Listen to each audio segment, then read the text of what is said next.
Welcome back to my Fact or Fiction Corner, and today we're going to be discussing Jonah swallowed by a whale? Fact or fiction?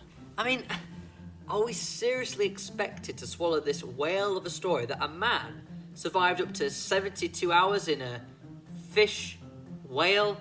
What's going on? Well, I want to give some reasons just to consider this story and why I think that this really happened. First of all, straight off the bat, there have been some recorded instances of people being swallowed by a whale. Now, usually they only are in the whale's mouth, and it's only usually for a few seconds, maybe a few minutes. There was an incident that happened quite recently on February the 5th, 2025.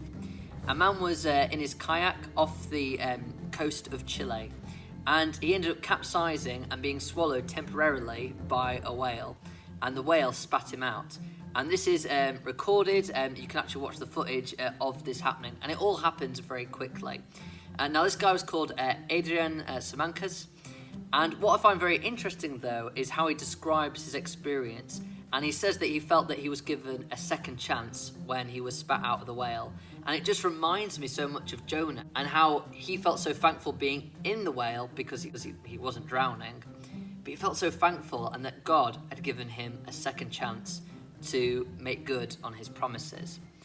But are there any instances of someone being in a whale for like more than just a few minutes? Well, there is a recorded incident that happened in 1891.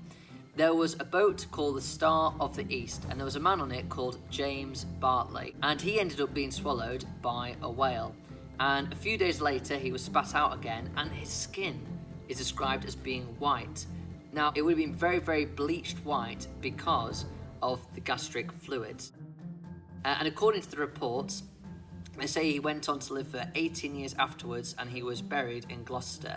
And according to the reports, there is a tombstone in Gloucester. Now, there are some people who now doubt this story, but it is important to say that there were a lot of reports about this incident at the time. So it is something that should be put into consideration.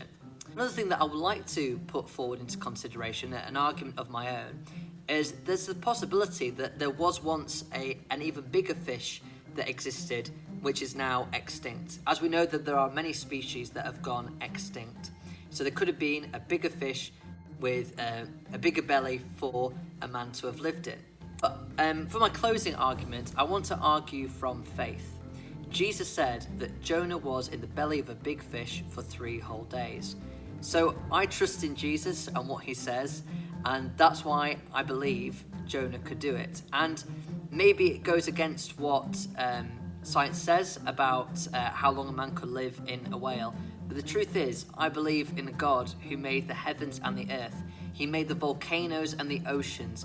He's in control of the storm and the little worm. God made the human body and he made all the sea creatures. So I believe that God is all powerful, and that if he wanted to do a supernatural miracle, that he could perform such a miracle and allow a man to live inside the belly of a big fish or whale for 3 whole days. Because I don't believe that anything is impossible with God. I believe that he's able to do all things. So I don't put this miracle beyond God. So that's why I believe through faith that this is fact and not fiction. But this is just something for you guys to think about and decide for yourself.